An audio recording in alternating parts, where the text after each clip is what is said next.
Hora de compartir el mensaje de la palabra, amén. Entonces vamos a abrir nuestras Biblias, vamos a leer las Escrituras. Bendito sea el nombre del Señor. Yo quiero invitarles al libro de Números, en el Antiguo Testamento, el libro de los Números.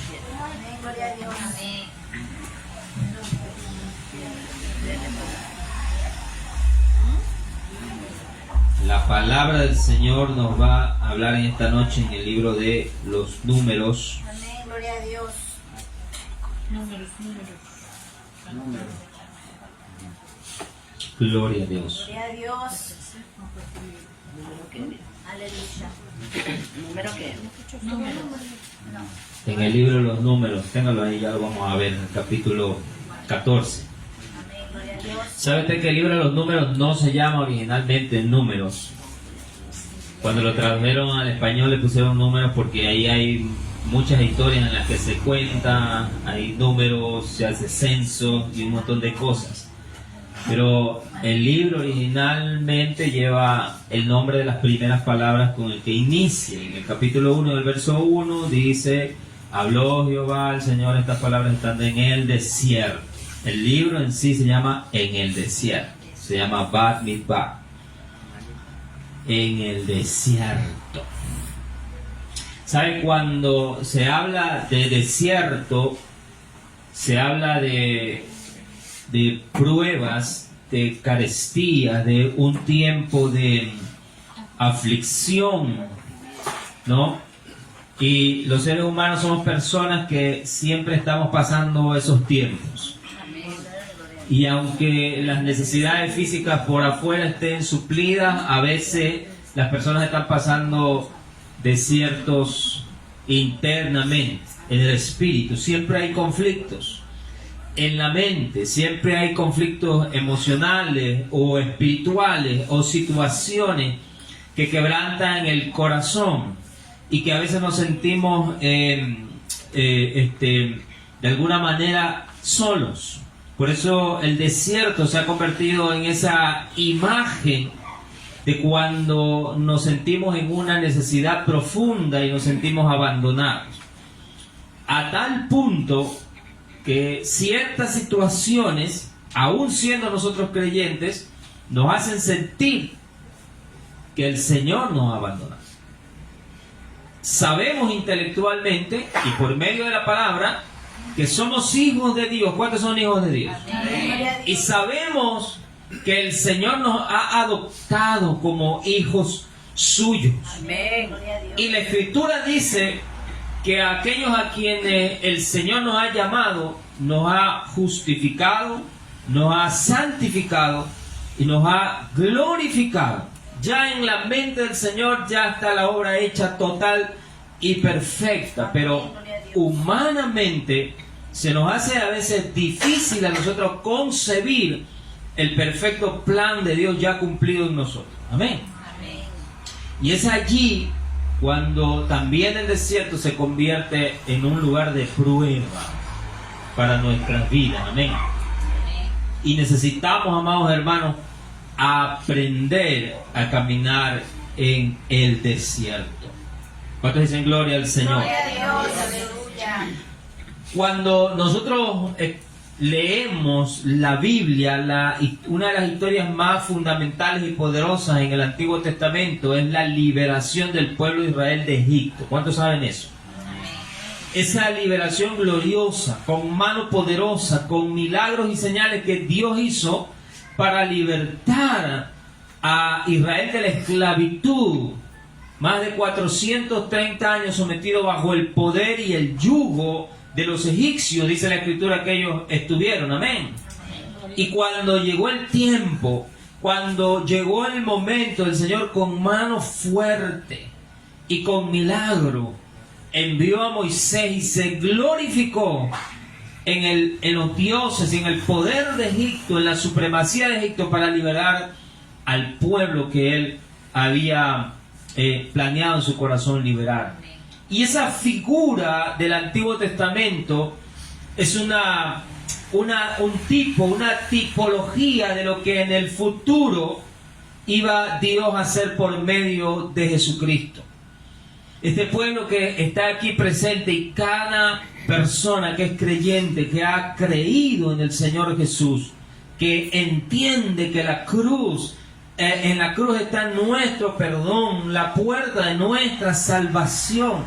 Hemos sido redimidos del mundo que es una tipología de Egipto, y del príncipe de este mundo, que es una tipología del faraón, cuyo corazón endurecido estaba, amados hermanos, empedernido en no permitir que el pueblo sea libre para que le adore al Señor. Dice la Escritura que Moisés le decía: deja ir libre al pueblo para que le adore al Señor en el desierto, para que vayamos y adoremos a Dios. Y dice que Faraón estaba posicionado en esa decisión de no permitirle ser libre. Así, de esa manera, dice la Escritura que el príncipe de este mundo ha enceguecido los ojos, el entendimiento de la gente, para no dejarlos libres, para no permitir que vayan y adoren al Señor. Amén. Y repita conmigo: ¿dónde iban a adorar al Señor? ¿Dónde iban a adorar? Al desierto. Todos aquellos que hemos sido liberados en Cristo, amados hermanos, hemos sido sacados de la gran ciudad de este mundo. La Biblia en algunos pasajes le llama Babilonia como una tipología de Egipto. Incluso la Escritura dice: salid, pueblo mío, de ella, para que no vengan sobre ustedes sus plagas. Amén. Hemos sido sacados afuera de esa ciudad espiritual en la que gobierna el enemigo. Hemos sido sacados poderosamente, milagrosamente, pero hemos sido sacados a un lugar en el desierto. Yo siempre he escuchado en muchas ocasiones a gente que dice estar pasando por desiertos espirituales y cosas así. Y he escuchado a gente que dice que uno está en el desierto por un tiempo y luego es sacado a lugares mejores, pero yo reconozco en la palabra que Israel fue sacado al desierto y allí permaneció mucho tiempo, porque, amados hermanos, el desierto, siempre que nosotros pensamos en pruebas, pensamos en algo malo. Pensamos en algo malo. Pero Israel fue llevado al desierto para probarlo en su fe y para que aprendieran a depender exclusivamente de Dios. Hay un pasaje en la Escritura, en este momento no recuerdo dónde está, cuando el Señor hace un recuento de la historia, de cómo le fue fiel a Israel y de cómo incluso ni siquiera permitió que sus ropas se envejecieran, ni sus sandalias se envejecieran o se rompieran durante todos los años que ellos permanecieron en el desierto. Porque Dios los había llevado a ese lugar para que allí aprendiesen a depender de Él. No los había llevado para matarlos, para destruirlos. No los había llevado para probarlos en el mal sentido de la palabra. Como dije, a veces cuando uno piensa en prueba, piensa en lo peor, ¿no? Creo que trae esa mentalidad de cuando estábamos en el colegio, en la escuela y no estudiábamos, y el profesor decía examen, prueba, ¿no? Y todas las personas se asustaban o se atemorizaban. No sé cuál es el sentido que traemos dentro y pensamos que cuando el Señor va a probarnos, de alguna manera estamos en peligro y no queremos pasar por esa situación. Israel pasó por una situación similar, amados hermanos. Y yo quiero leer un pasaje aquí en el libro de Números. Ya un montón de cosas ellos habían pasado, en varias ocasiones habían sido probados en su fe. ¿Cuántos saben que Dios conoce todo de antemano antes de que las cosas ocurran? Amén. Y bien, vamos a leer primero el capítulo 13. Quiero que veamos la introducción de la historia que vamos a ver allí. Números capítulo 13. Yo les decía, a la gente no le gusta el desierto. No le gusta el desierto, ¿no? Y ciertamente a Israel no le agradaba mucho el desierto. Pero Dios les había prometido llevarlos a un lugar de esperanza, atravesar el desierto para llevarlos al lugar de la promesa. Y ya estando a las puertas del lugar de la promesa, dice el capítulo 13, y Jehová habló a Moisés diciendo: envía tú hombres que reconozcan la tierra de Canaán, la cual yo doy a los hijos de Israel, de cada tribu de sus padres. Enviaréis un varón cada uno, príncipe entre ellos. Y Moisés los envió desde el desierto de Parán, conforme a la palabra de Jehová, y todos aquellos varones eran príncipes de los hijos de Israel. Y hay una lista, se nos da, de cada uno de los príncipes representantes de cada una de las tribus de Israel que fueron escogidos para entrar a la tierra, para ver las cosas que había allí en la tierra. Dice la Escritura, para que reconozcan la tierra de Canaán. Pero yo quiero que se quede con el pensamiento que nos da la Escritura cuando dice: Jehová habló a Moisés y le dice: envía hombres. Entonces, mientras yo leía esa porción de la Escritura, recordé lo que les preguntaba hace un momento: ¿cuántos saben que Dios conoce todo lo que va a pasar de antemano? Dios sabe todo lo que va a pasar antes de que ocurra. ¿Cuántos saben que Dios sabía que esta gente se iba a rebelar, se iba a amedrentar, se iba a asustar? Y si usted lee por un momento en el primer capítulo de Deuteronomio, como nos da la referencia ahí la Escritura, usted verá a Moisés diciendo, en el libro de Deuteronomio, Moisés está recordando aquel momento cuando ocurrió este pasaje, esta historia en el primer capítulo. Y allí Moisés hace este recuento en el verso 19, y dice Moisés: y salidos de Horeb, anduvimos todo aquel grande y terrible desierto que habéis visto por el camino del monte del Amorreo, como Jehová nuestro Dios nos lo mandó, y llegamos hasta Cades Barnea, ¿no? Y dice: entonces os dije, dice Moisés, habéis llegado al monte del Amorreo, el cual Jehová nuestro Dios nos da. Mira, Jehová tu Dios te ha entregado la tierra, sube y toma posesión de ella, como Jehová el Dios de tus padres te ha dicho. Y dice, ¿qué dice allí? No temas ni desmayes.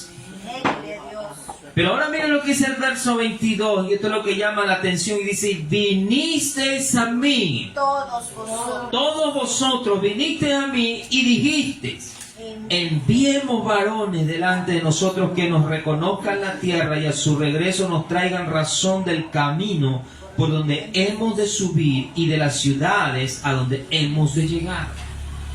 Mire, ¿quién fue el de la idea de enviar espías a la tierra? Ciertamente.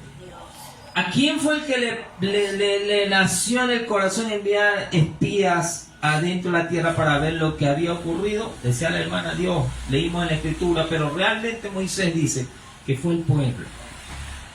Fue el pueblo el que, parado enfrente, en la frontera, en la entrada de la nación, de la promesa, debiendo cumplir ya simplemente el propósito para el que Dios nos había llevado, que era entrar y tomar la tierra, decidieron hacer una pausa.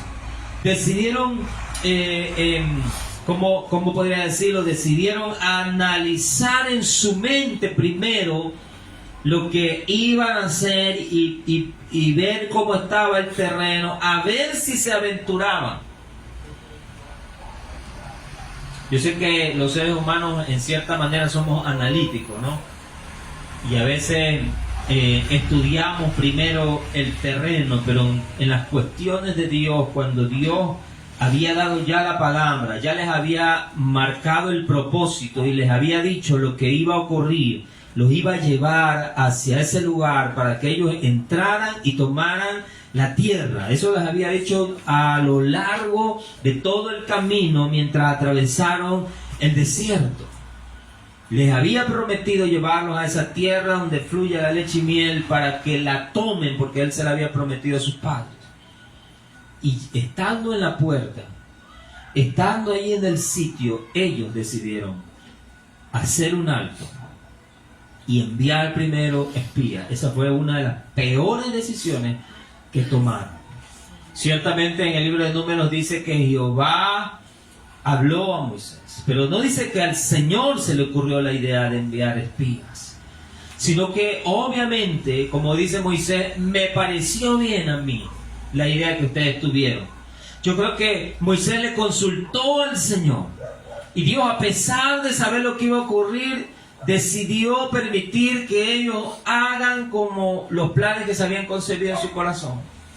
Y entonces Dios dijo, bueno, escoge un príncipe de cada tribu y envía para que reconozcan la tierra. Así como es el deseo de su corazón, así como son sus planes, así como ellos quieren hacer. Y permitió que eso ocurriese. Amén. Permitió que eso suceda, dice Moisés en el verso 23, donde estábamos leyendo de Deuteronomio. Y el dicho me pareció bien. Y sabemos cómo ellos entraron, analizaron la tierra, vieron todo lo que había dentro, vieron los frutos y trajeron la noticia de que ciertamente era la tierra que el Señor había dicho. Era una tierra buena realmente, donde ciertamente había abundancia de leche, de miel, de alimento. Era una tierra productiva. Allí era el lugar donde se iban a cumplir las promesas de Dios. ¿Cuántos saben que Dios es fiel y verdadero? Dios es fiel y verdadero. Pero el ser humano, nosotros, las personas, los individuos, y esto hay que aceptarlo, hay que reconocerlo, hay que decirlo, ¿no? Dudamos mucho siempre.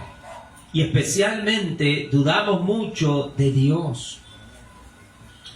Estamos siempre analizando a la luz de las circunstancias, a la luz de lo que pasa a nuestro alrededor, a la luz de lo que ven nuestros ojos, lo que ocurre. Y según lo que analizamos, lo que vemos, según lo que está pasando, entonces deducimos cuál va a ser nuestro futuro.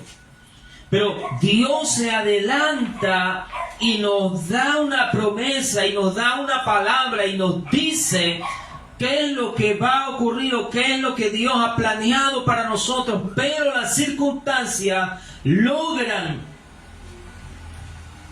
oscurecer nuestra mente. Recuerden lo que decía yo hace un momento, esto está en la Escritura. Una de las trampas del enemigo es oscurecer el entendimiento, es cegar la vista para que no le resplandezca la luz del Evangelio de Cristo al mundo. Aleluya. Pero también el enemigo opera en la mente del creyente, en la mente de la iglesia. Cuando la palabra de Dios se ha dado, cuando Dios ha abierto su boca y ha dicho una palabra sobre los suyos, y tenemos muchas palabras de Dios en la Escritura, muchas promesas del propósito de Dios, amén. Amén. Pero el enemigo también se interna y de alguna manera oscurece el entendimiento, ciega nuestros ojos para que no nos resplandezca la fuerza del Evangelio, el poder del Evangelio en toda su intensidad. Aleluya. Amén. No somos como los que están en el mundo, totalmente enceguecidos, pero de alguna manera nubla nuestros sentidos, nuestra mente, para que no nos resplandezca la luz de Dios en todo su fulgor. Aleluya. Y entonces siembra la duda, lo que siempre ha hecho, amén. Sembrar la duda en el corazón del hombre, sembrar la duda en la humanidad. Eso es todo lo que él hace, es poner la semilla de duda, y sabe que el corazón del hombre es el caldo de cultivo perfecto para poner una semilla de duda. Como lo hizo en Eva, como lo hizo en los primeros hombres para que incurriéramos en pecado. Amén. Lo sigue haciendo. Alguna vez alguien dijo que El diablo no ha cambiado, él hace lo mismo de siempre. Lo mismo de siempre. Para tentar al hombre, para hacernos fracasar. ¿Cuántos pueden alabar al Señor?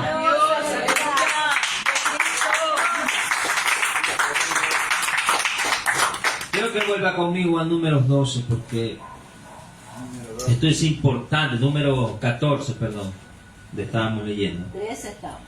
Sí, ahí leímos en el capítulo 13 la introducción de la historia, pero no vamos a leer toda la historia de lo que ocurrió, ya la resumimos, ¿no? Ellos entraron, estuvieron 40 días dentro de la tierra, llegaron a Cades Barnea, que es la ciudad más al sur de Israel, y atravesaron toda la tierra hasta el norte y regresaron. Todo eso en 40 días. La inspeccionaron a lo largo, por el centro de Israel. Atravesaron las montañas, los valles, vieron la tierra y también vieron al pueblo que estaba allí. Entonces dijeron que era buena tierra, ciertamente como Dios lo había dicho. Pero también dijeron que habían visto allí pueblo fuerte que estaba dueño de la tierra. Gigantes, así los describieron. Un pueblo fuerte, los hijos de Anac, los amorreos.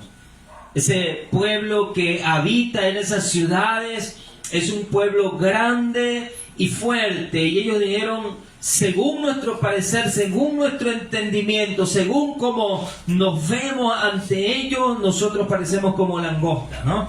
Como, usted sabe lo que es una langosta, ¿no? Un insecto, un grillo, un bicho. En comparación a ellos, nosotros somos como eso. Ciertamente el temor y el miedo que invadió el corazón de ellos hizo que ellos se vieran de ese tamaño.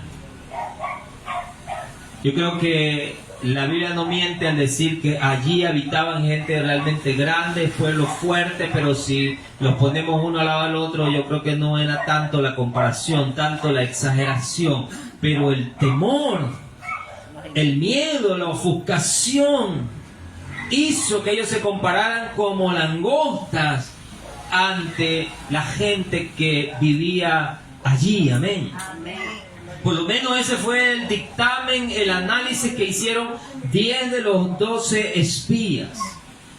Pero la Escritura nos dice que dos de ellos se pararon a favor de Jehová, y en lugar de compararse como langostas ante los gigantes, hicieron una comparación diferente. Porque ellos no se habían permitido que su mente sea nublada por las circunstancias. 10 dijeron, somos como langostas ante ellos. Los otros 2, ¿saben lo que dijeron? Ellos son como pan delante de nosotros. Y los cogeremos y nos los comeremos. Miren la comparación tan opuesta la una a la otra, ¿no? 10 dijeron, nosotros somos chiquitos, como insectos, como cucarachas, como bichos ante los gigantes. Somos como langostas. Y 2 dijeron, no, ellos, aunque grandes ciertamente y fuertes, son como pan. Aleluya. Los cogeremos y nos los comeremos. Gloria a Dios. ¿Cuántos pueden alabar al Señor? Aleluya. ¿Cuántos pueden alabar con fuerza al Señor?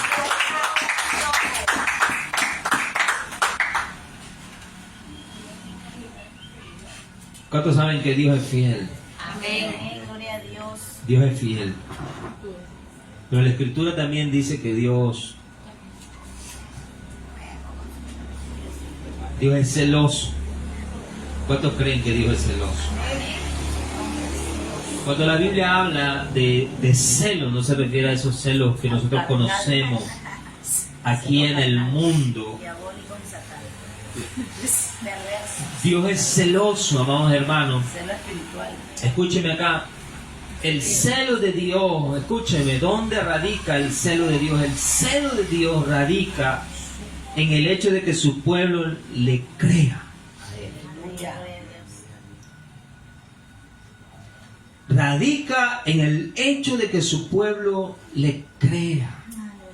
Cuando el pueblo de Dios no tiene la facultad de creerle a Dios, lo incita a Dios al celo. Porque la Biblia dice que Dios tiene celo de su palabra, celo de la palabra que sale de su boca.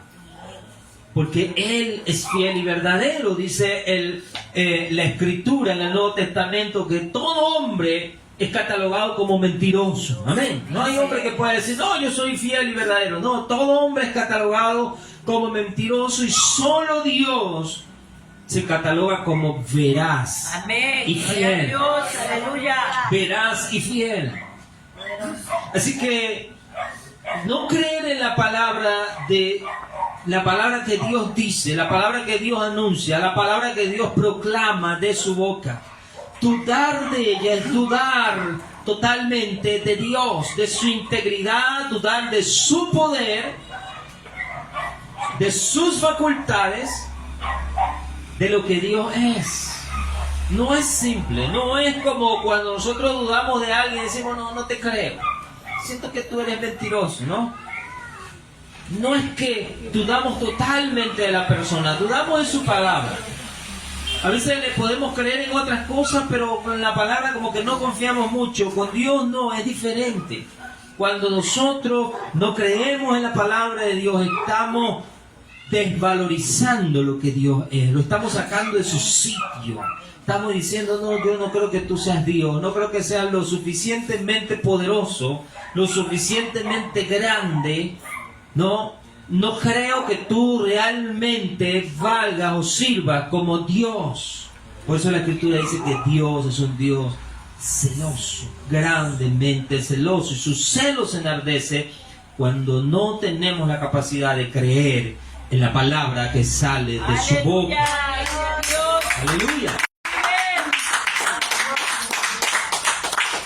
Miren el capítulo 14, cuando viene esta gente y da este anuncio, este análisis de lo que acaban de ver, dice el verso 1. Entonces toda la congregación gritó y dio voces y el pueblo lloró aquella noche. Cuando está pasando por alguna circunstancia, hermano, ustedes de las personas que se echan a llorar fácilmente. ¿Ah?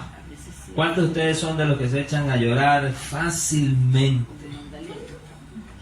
Dice, y se quejaron contra Moisés y contra Aarón todos los hijos de Israel, y les dijo toda la multitud, ojalá muriéramos en la tierra de Egipto o en este desierto, ojalá muriéramos. ¿Cuántos son de los que cuando pasan alguna circunstancia ya enseguida quieren morirse? Yo no quiero morir. Ya enseguida, ay, mejor es que me muera, mejor es que el Señor me lleve, mejor es irme de este mundo ya, porque ya no puedo. Alábalo. Aleluya. Aleluya. Ay. ¿Saben? Los seres humanos nos parecemos en mucho. Así es.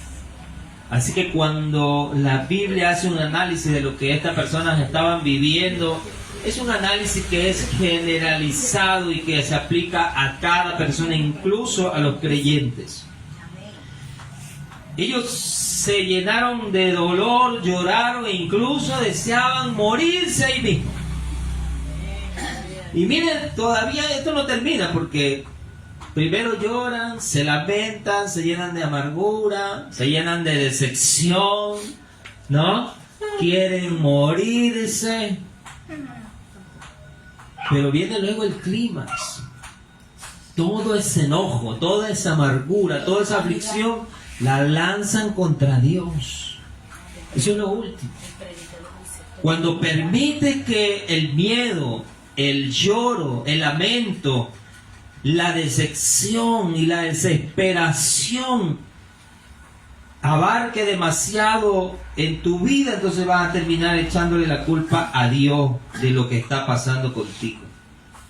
¿Y por qué nos trae Jehová a esta tierra para caer a espada? Dice. Y que nuestras mujeres y nuestros niños sean por presa. Dice, ¿no sería mejor regresarnos a Egipto? ¿No sería mejor regresarnos a Egipto? Yo espero que ninguno de ustedes haya dicho alguna vez o le haya pasado por el pensamiento que cuando no conocían a Cristo estaban mejor. Porque hay gente que batalla con esos pensamientos, que cree que en el momento en que aceptaron a Cristo empezaron los problemas de su vida. Hay gente que piensa eso, no, si todo fue que yo dije amén y empezó los problemas en mi hogar, empezaron los problemas en mi trabajo, empezaron los problemas en la vecindad, en el barrio y no ha parado, ¿no? Y ellos dicen, mejor regresémonos a Egipto, allí las cosas se calman, allí todo vuelve a la normalidad como estaba antes. A su nombre, ¿cuántos dicen amén? Y empezaban a hacerse grupitos, a hacerse manada. Oye, ¿tú qué piensas? ¿Tú sientes lo mismo que yo? ¿Por qué no nos regresamos a Egipto? Pues vámonos mejor, hagamos un grupo. Vamos, que si somos uno tal vez no nos hagan caso, pero si somos algunos tal vez nos escuchen, nos crean y nos permitan regresar. Así dice el verso 4, y decían el uno al otro, designemos un capitán, alguien que nos regrese a Egipto. Yo le decía hace un momento, es cierto que el desierto como lugar es símbolo de aflicción y de necesidad. Porque es verdad que en el desierto hay carestía de agua, de alimento, ¿no es cierto? Hay elevadas temperaturas tanto en el día como en la noche. Se pasa suplicio y un montón de cosas. Pero también es cierto, amados hermanos, que como dice la Escritura, aún en el desierto Dios puede hacer fluir el agua y la vida. No existe ningún desierto en el mundo que no contenga vida, a pesar de lo duro que pueda parecer a primera vista, a pesar de lo difícil que un desierto pueda parecer. Si usted lo ha visto alguna vez en foto, en alguna imagen, algún programa, y usted diga, uy, ahí no se puede vivir. Sin embargo, cuando uno echa una mirada más profunda, uno puede ver que allí hay vida. Y esa vida la sostiene la mano de Dios. Aún en el desierto puede haber vida porque Dios lo permite, Dios lo sostiene. El problema, amados hermanos, es que nosotros no estábamos acostumbrados a atravesar desiertos, a vivir en el desierto. Estábamos tan acostumbrados a otro tipo de vida. Claro, era una vida en donde nuestra mente estaba engañada, ¿no? Estábamos totalmente engañados, enceguecidos por el enemigo, y entonces todo nuestro ser estaba acostumbrado a una forma de vivir. La Biblia le llama a esos caminos, pero esos caminos nos llevaban rumbo a la muerte y destrucción.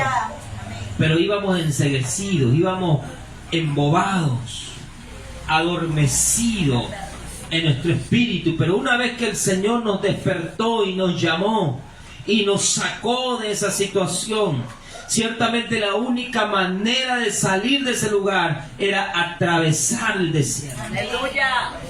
Y eso es lo que estamos haciendo hoy en día. Estamos atravesando un desierto, pero lo atravesamos para llegar al lugar de la promesa. ¿Cuántos dicen amén? Amén. Lo estamos atravesando para llegar al lugar de la promesa. No estaremos en el desierto para siempre. A su nombre, no estaremos ahí para siempre. Cuando Israel fue llevado al desierto, fue obligado a una cosa. Recuerden que fueron 430 años. Quiere decir que todas las generaciones que fueron sacadas de Egipto jamás habían experimentado este tipo de desierto. Ellos nacieron en esclavitud y de alguna forma se habían acostumbrado a la esclavitud. Cuando usted y yo pensamos en esclavitud, pensamos en algo terrible. Pero para la gente que ha nacido y vivido en esclavitud, ese es el tipo de vida que conoce y de alguna manera ya se acomodaron a esa vida. Ya se acostumbraron, ya le hicieron rutina. Desde afuera nosotros lo vemos como algo terrible, pero desde adentro esa es su vida. Su mente, su espíritu, todo su ser está totalmente acomodado a ese tipo de vida. Sacarlos de ahí a cualquier otra situación será terrible para ellos. Será terrible. Uno podría decir, bueno, pero liberarlos para que sean libres, pero en su mente les costará adaptarse a cualquier otro tipo de situación. Y a veces a los seres humanos, a los individuos, a los creyentes, nos pasa eso. Vivimos por mucho tiempo esclavos del sistema, esclavos del mundo, esclavos del enemigo, acostumbrados a un tipo de vida. Y ahora cuando el Señor nos liberta con mano poderosa, ¿no? Y luego nos saca al desierto para atravesarlo y llevarnos al lugar de la promesa, entonces empezamos a pasar aflicciones. Empezamos a pasar aflicciones y nos lloramos y nos lamentamos a veces y nos desesperamos a veces y pensamos que el Señor nos sacó y nos abandonó para que muramos y pensamos que moriremos en las peores condiciones. Pero ese no era el plan del Señor, amados hermanos. Y es necesario que nosotros veamos la Escritura, porque a veces no sabemos lo que Dios está sintiendo, lo que Dios está pensando, los gestos de Dios en su rostro o en su corazón cuando nos ve a nosotros como somos. Amén.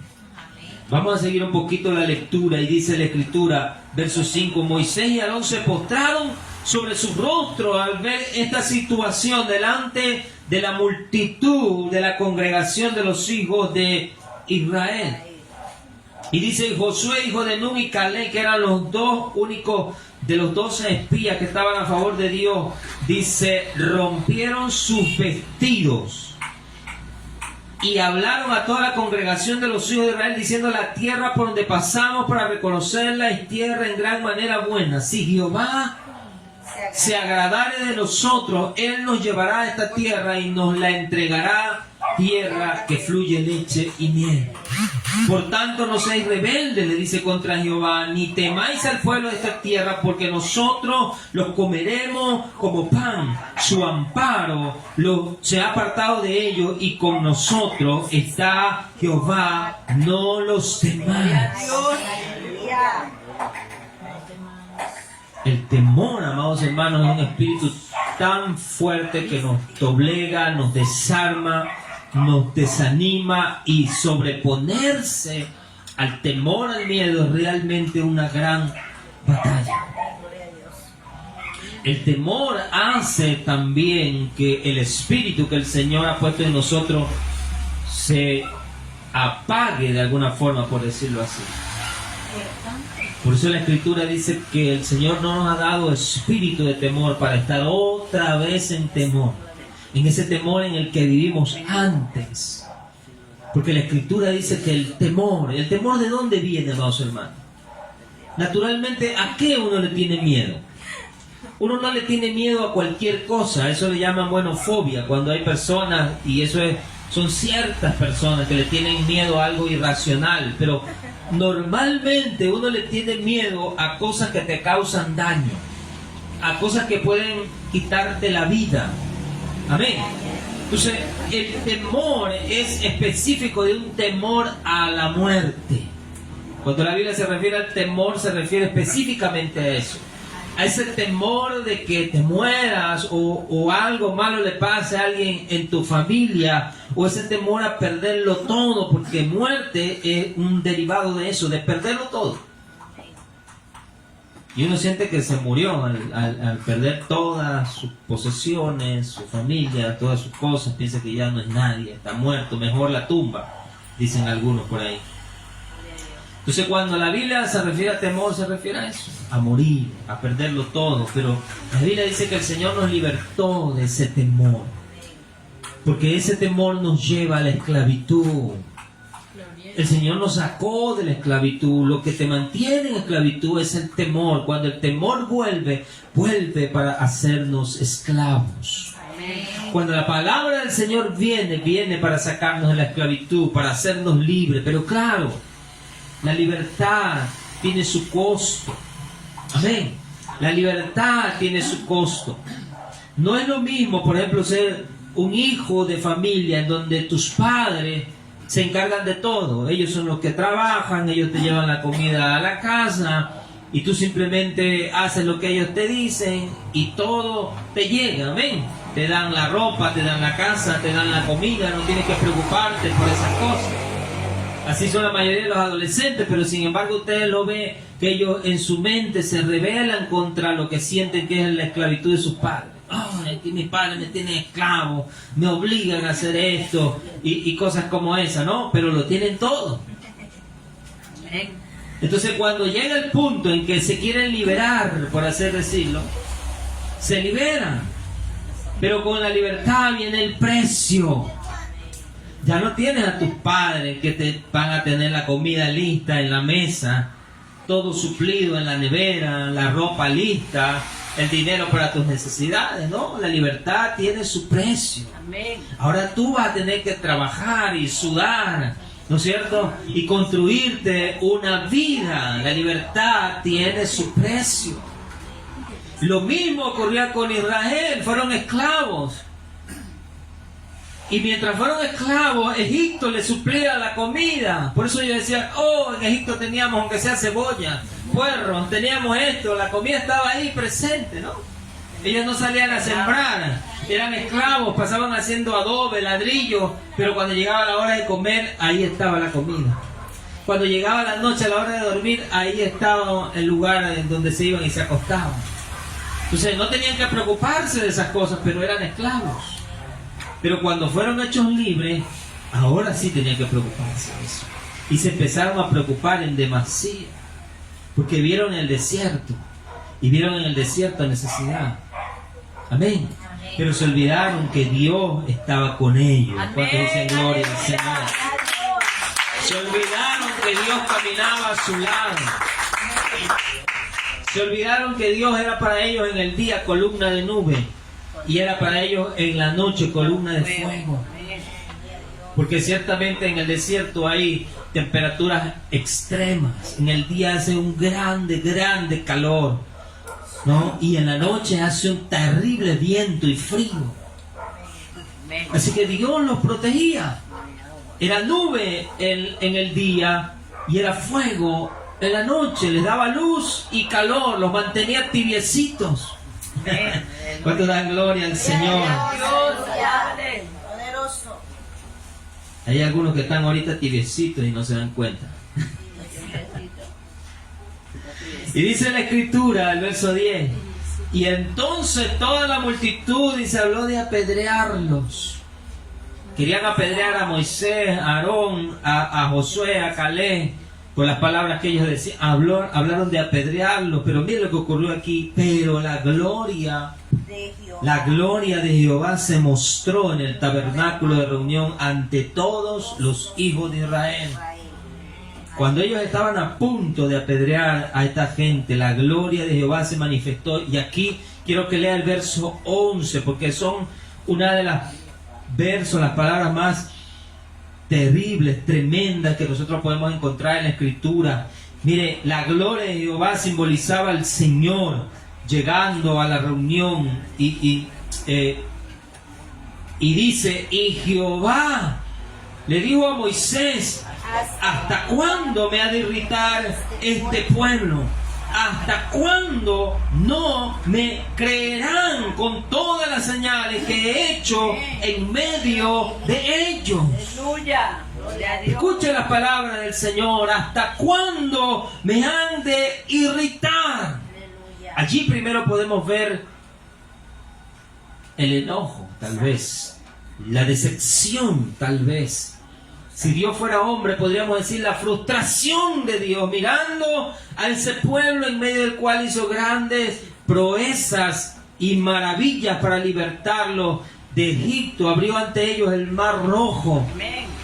los ha acompañado como nube y como fuego, lo dijimos hace un momento, envió 10 terribles plagas sobre Egipto, se glorificó por encima de Faraón y de los dioses de Egipto, destruyó a Faraón y su ejército en el mar.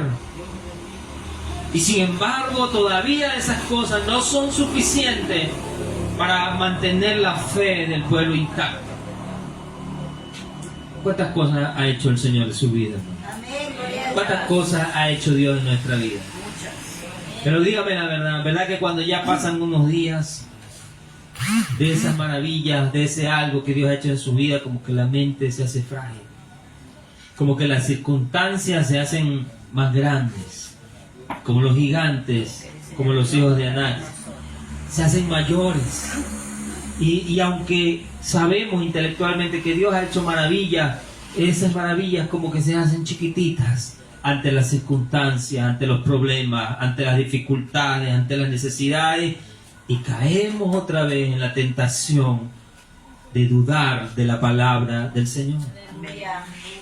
Dios es Dios, amados hermanos. ¿Cuántos saben eso? Amén. ¿Cuántos saben que el hombre, para que a uno le crea, tiene que andarle jurando a la gente una y otra vez? Pero Dios no necesita hacer eso. Dios da una palabra y es suficiente. Amén. Da una palabra y esa palabra es firme. Da una palabra y esa palabra, esa promesa sirve para la eternidad. Amén. Dios no cambiará, dice la Escritura, no cambiará cuando da su palabra, no cambiará de opinión. Amén. Gloria a Dios. Porque no es hombre, dice la Escritura, ni para mentir, ni hijo de hombre, para arrepentirse. Amén. Gloria a Dios. Así que cuando Él da una palabra, esa palabra es firme. Cuando da una promesa, esa promesa es firme. Y el Señor ciertamente ha dado palabra a su vida, a mi vida, y ha dado una promesa. Pero las circunstancias se tornan más grandes que la palabra. Aleluya. Y la palabra se torna más pequeña que la circunstancia. Y entonces ahí es cuando viene la batalla dentro de nosotros. Ahí es cuando regresa el llanto. Ahí es cuando regresa la frustración, la decepción, el lamento. E incluso el creer que Dios nos ha abandonado. Aleluya. Y dice el Señor, ¿hasta cuándo me derritará este pueblo? Es una pregunta, ¿hasta cuándo? ¿Cuántos milagros, cuántas señales tendré que hacer? ¿Cuántas veces tendré que hablarle? ¿Cuántas palabras tendré que decirle para que me crean definitivamente? ¿Cuánto? Dice el Señor, pregunta. ¿Hasta cuándo no me creerán? Ese es todo el meollo del asunto, todo el problema. ¿Hasta cuándo no me creerán? La resolución de Dios indignado fue decirle a Moisés, Moisés, hazte a un lado, Aarón, hazte a un lado, Josué, Caleb, hágase a un lado. Los voy a matar, los voy a destruir, dice. Y yo haré de ti, le dice a Moisés, un pueblo más grande y poderoso. Claro, sabemos que Moisés intercedió. Moisés oró al Señor, se puso entre la congregación y Dios y consiguió el perdón de Dios, apelando a la grandeza de Dios. Recuerde lo que le decía hace un momento, cuando nosotros dudamos de Dios, ¿qué es lo que hacemos? Recuerde lo que le dije hace un momento, cuando alguien duda de lo que Dios ha dicho, ¿qué es lo que hacemos?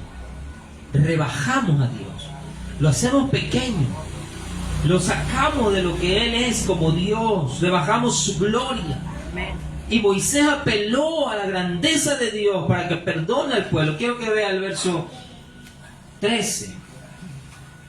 Dicen, pero Moisés respondió a Jehová, no, Señor, porque lo oirán luego los egipcios, porque de en medio de ellos sacaste a este pueblo con tu poder. Y lo dirán a los habitantes de esta tierra, los cuales han oído que tú, oh Jehová, estabas en medio de este pueblo, que cara a cara aparecías tú, oh Jehová, y que tu nube estaba sobre ellos, y que de día ibas delante de ellos en columna de nube y de noche en columna de fuego. Y dice el verso 15, y que has hecho morir a este pueblo como a un solo hombre, y las gentes que hubieron oído tu fama hablarán diciendo: por cuanto no pudo Jehová meter este pueblo en la tierra de la cual le había jurado, los mató en el desierto. Mire, Jehová apela a la grandeza de Dios, que no digan los pueblos, que no murmuren los demás, que siendo Dios, el Dios grande y poderoso que tú eres, que no digan los demás que no pudiste Aleluya. meterlos a la tierra que tú prometiste. Dudar de la palabra hace que Dios se haga pequeño. No que realmente Dios se haga pequeño, pero hace que lo concibamos a Dios como algo pequeño. Y hace que los demás vean en nosotros a un Dios pequeño. Rebajamos a Dios de su lugar. Rebajamos su gloria y su estado de ser Dios. Aleluya. Y si Dios no hace algo con nosotros, simplemente también es por eso. Para que los demás pueblos no digan que Jehová no pudo hacer lo que se prometió en su corazón hacer. Amados hermanos,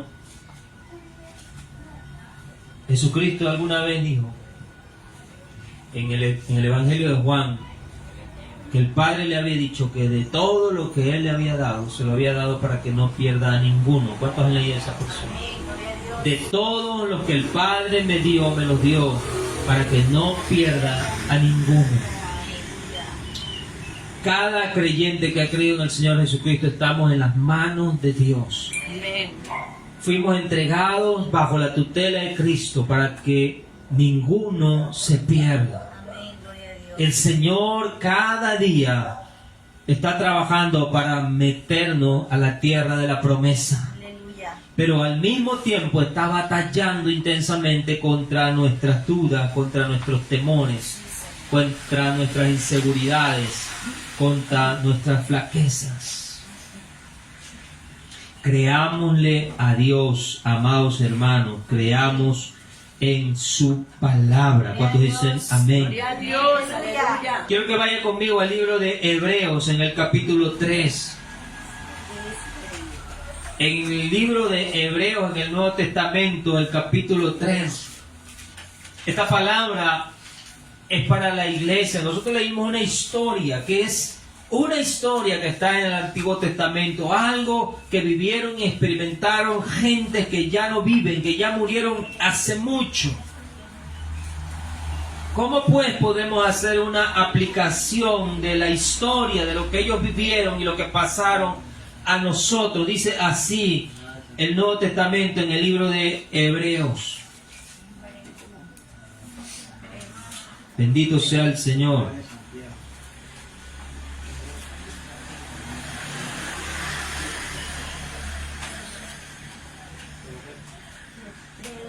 Hebreos 3. capítulo 3.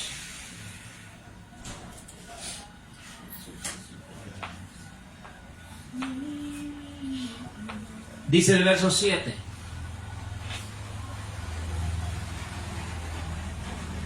Mira lo que dice la palabra. Por lo cual, como dice el Espíritu Santo, si oyeres hoy su voz, no endurezcáis vuestros corazones como en la provocación, en el día de la tentación en el desierto, donde me tentaron vuestros padres, me probaron y vieron mis obras 40 años, a causa de lo cual me disgusté contra esa generación y dije: siempre andan vagando en su corazón y no han conocido mis caminos. Por tanto, juré en mi ira, no entrarán en mi reposo.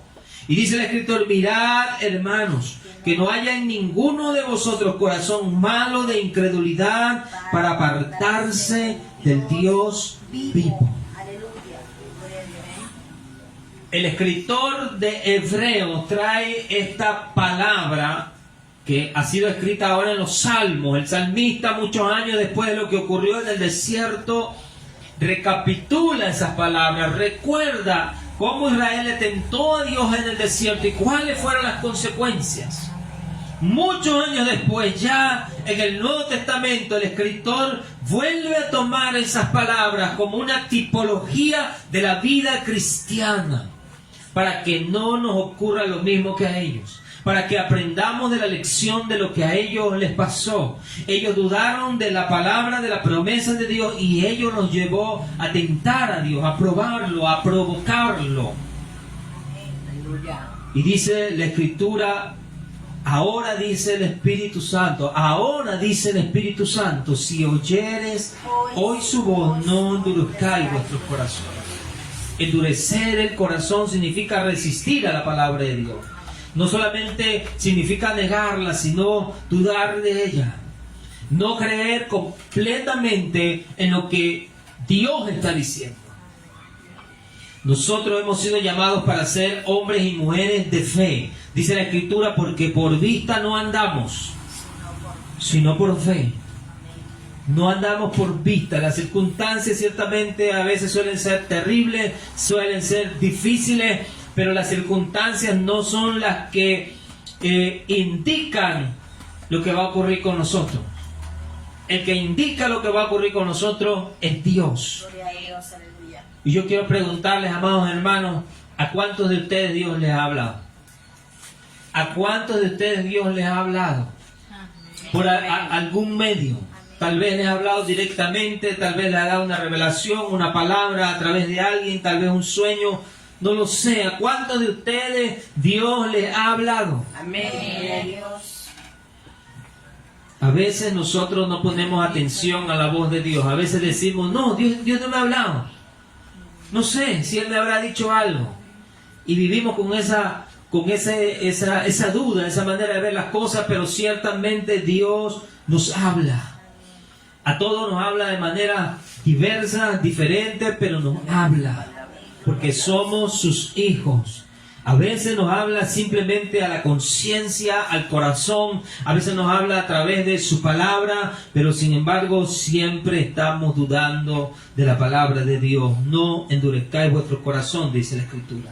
Y hace una comparación con lo que llama el día de la provocación, lo que ocurrió allá en el desierto.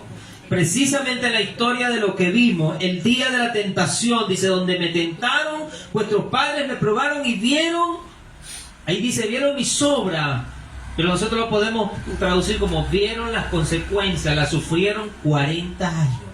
Fue precisamente allí, en esa historia de los 12 espías, cuando el Señor decidió castigarlos 40 años en el desierto. Amén. Gloria a Dios. Un camino que estaba desde el principio destinado a no ser más allá de un par de meses, se convirtió en 40 años. Amados hermanos, que nuestros días difíciles, que a veces están destinados a ser solo una pequeña temporada en la vida, que no se extiendan, que no se hagan más grandes. Que no se hagan más grandes a veces por nuestra duda o nuestra infidelidad a la palabra de Dios. Que sea nuestra fe la que nos saque adelante. Este es el tiempo, amados, de creerle al Señor y de no mirar las circunstancias. Este es el tiempo de creer en la palabra de Dios, en la promesa de Dios y de vivir y caminar en lo que Dios dice. Y no en lo que dicen los demás. Amén. Y no en lo que dicen las circunstancias. Aleluya.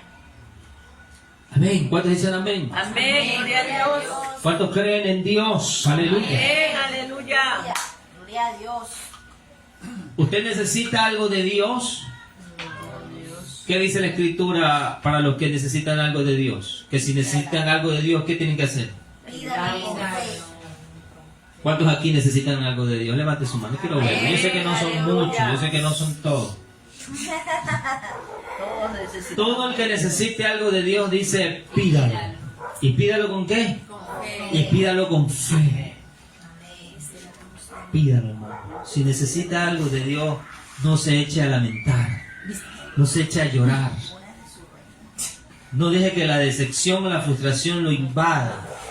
No termine luego echándole la culpa a Dios o abrazando el pensamiento de que Dios no lo quiere, de que Dios lo está castigando o qué sé yo. Necesita algo de Dios, pídalo. Pídalo con fe y espere que ocurra. Confía en Dios, en el amor, en la promesa, en el cuidado, en la provisión de Dios. ¿Cuántos pueden decir amén? Amén, gloria a Dios. Porque a veces hasta para eso somos malos, ¿no? Para pedirle a Dios. Dudamos hasta de pedirle a Dios. O vamos y lo hacemos con un corazón incrédulo.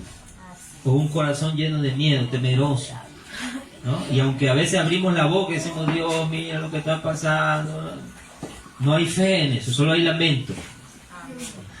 No hay fe en esas palabras. Necesitamos acercarnos a Dios con fe, dice la Escritura, porque es necesario que el que se acerca a Él crea que Él existe, que está sentado en el trono, crea que Él es Dios y que es galardonador y que le busca. Amén.